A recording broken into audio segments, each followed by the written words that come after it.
So this is a teardown of an Echo 360 unit. From what I understand, this is basically like a video DVR for teachers to use with classes. I've already tore a couple of these apart, but they're so neat inside that I thought it'd be fun to do one on video. Starting with it upside down, mostly because one of the most interesting features is the feet have slots, so you can put some screws in the wall, and you can hang this on the wall if you wanted to. Which I thought was kind of smart because a lot of times people don't have like nice racks to mount stuff in, so they're going to mount it to the side of a desk or maybe a counter with some cabinets inside. So I thought that was a cool design feature. Also, there's a user serviceable dust filter that's really easy to work with. It's just a thumb screw and then the tray slides out. The filter material was missing in this one, but the other ones had it. Just a really basic like sponge matrix of some sort of synthetic fibers that were spun together. Alright. So there's 6 screws holding the top off. And then you're basically right into everything that's inside. A lot of this seems to have been put together with off-the-shelf components. Right, power supply here, of course. Hard drive for storage. This is the main board, and then under this piece of aluminum is the brains, the processor in this. And these are configured with an Atom N270 1.6 gigahertz single core processor with 1 gig of DDR2 memory.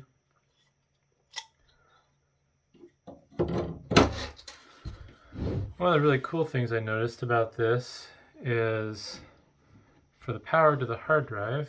Let's see here. I think I can get that off. There we go. They put a female connector on the motherboard.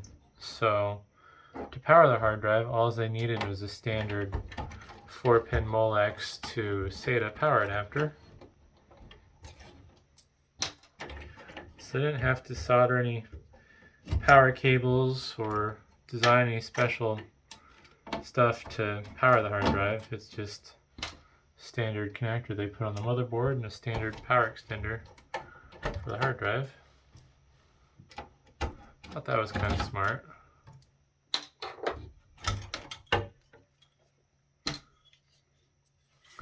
They did use some little plastic sleds to mount the hard drive, which is interesting because a lot of times with custom stuff like this, they just drill some holes through the base and screw it directly to the chassis. But this is nice because it does provide a little bit of vibration isolation from the case. Little ribbon cable here for the front LED indicators.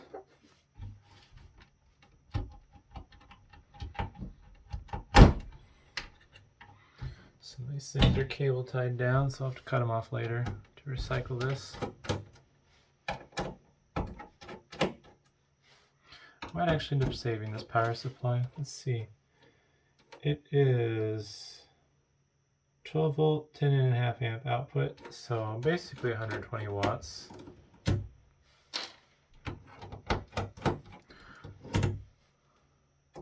One thing I found kind of annoying, for the lack of a better way to put it, I guess, is they did use custom fan headers. I think the wiring is the same as a standard 4-pin fan, but yeah, these are custom, similar to what you would see in a Dell. Zoom in on that. Kind of reminds me of the old CD audio connectors for IDE CD players.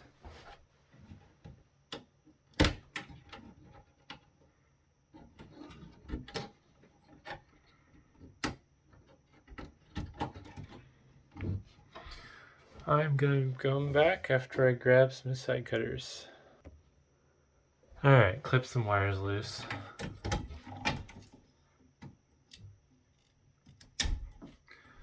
don't know much about this power supply, but it looks fairly well built. Lots of isolation between the AC and DC side of things. So it might come in handy. Let's save it for a project maybe. I don't really have any immediate use for this. But it's not worth much in scrap either, so it makes sense to save it. Maybe I'll find something useful to do with it, especially since it's only since it's a 12-volt power supply at 10 amps. Maybe make a bench power supply out of it or something, who knows. But yeah, there's the power connector for the hard drive. So that's just a standard 4-pin Molex to SATA power adapter, which is kind of cool. Pull the CPU module off here.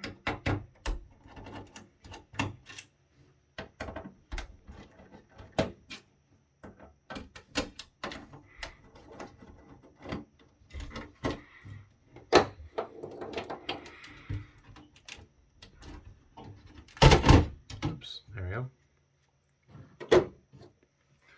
Let's pop some of these heat sinks off. Maybe. Something tells me they're epoxied on, so I'm probably not going to be able to get them off. We'll try. Ooh. I think I got it. Ouch.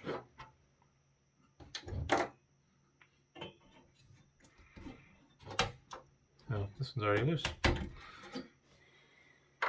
I forget, I think...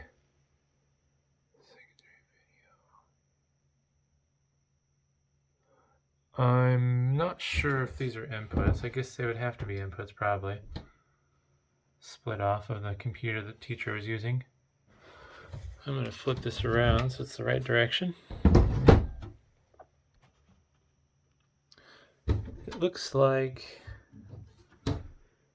between this side and this side, these little sections here are basically the same.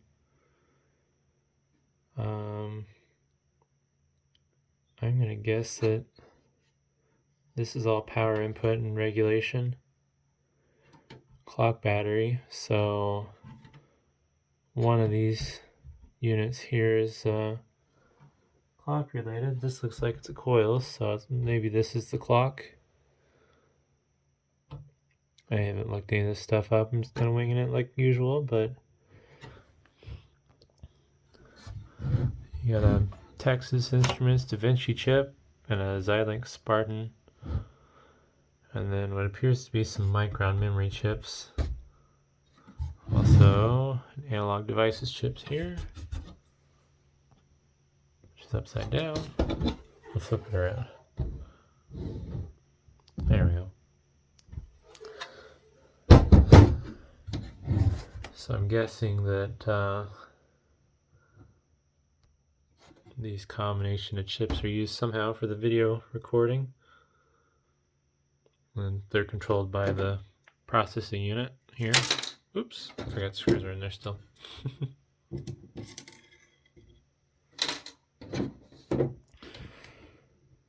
So I don't believe there's anything exciting on the bottom of the boards, but might as well pop it out. Zoom back out so it's in frame while I do it. Oops.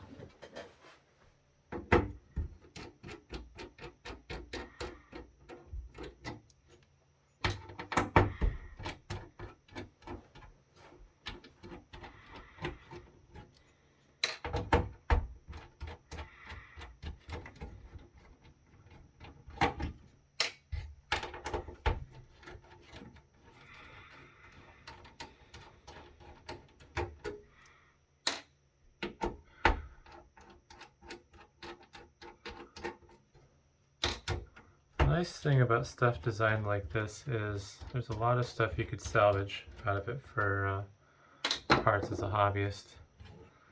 Not using weird stuff that's super proprietary.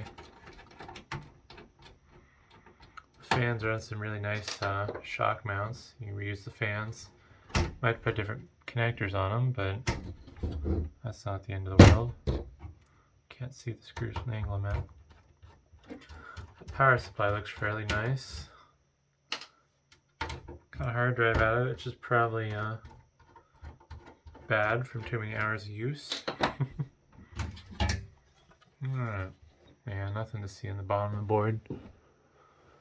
So, just a variety of random passives around the processing chips and memory.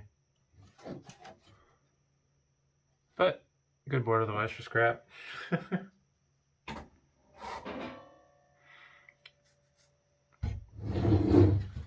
Let's see here.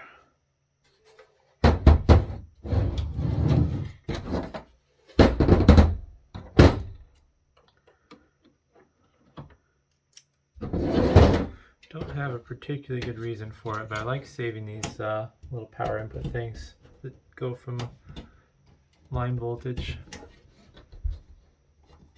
I've never actually used one, but they're not worth anything in scrap.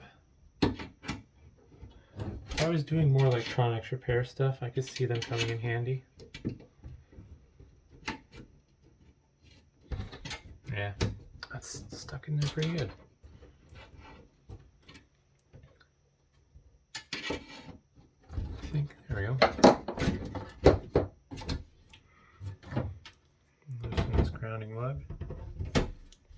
I'm actually thinking about modifying my MikroTik router to have an internal power supply.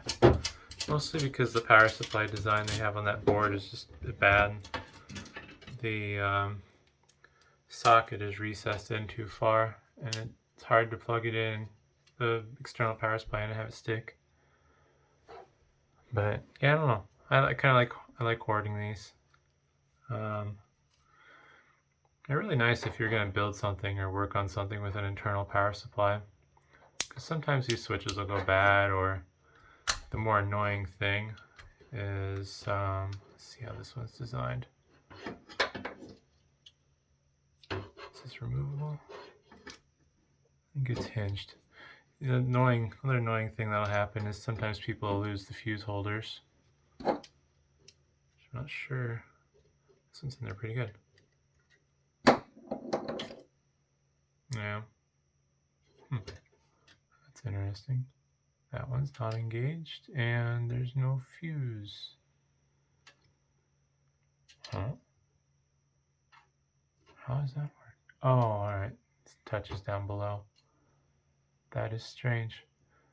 It's like it supports two different sizes of fuses, whatever this length is versus an even longer one. Interesting. I think that's the right way.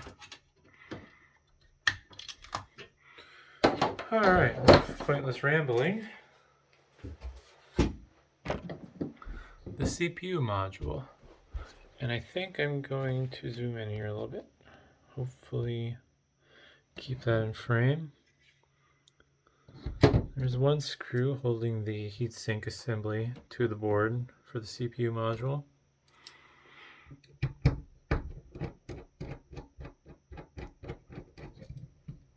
It's a really long screw too.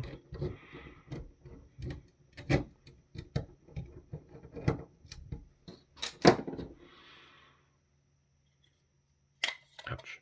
One of the interesting things is the chips, processor chipset and something else, have these solid chunks of copper that's connecting the processor to the top aluminum plate. And there's the processor board. Let's see, get it right with the world, that way you read the chip.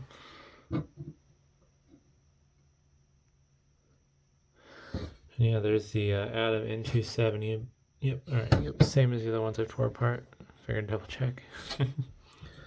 Yeah, just standard DDR2 SODIMM slot. Crucial 1 gig, 667 megahertz. Kind of cool little board. A little Realtek chip on there.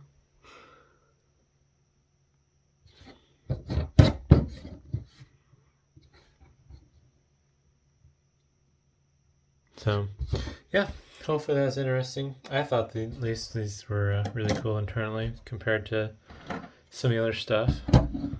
But thanks for watching.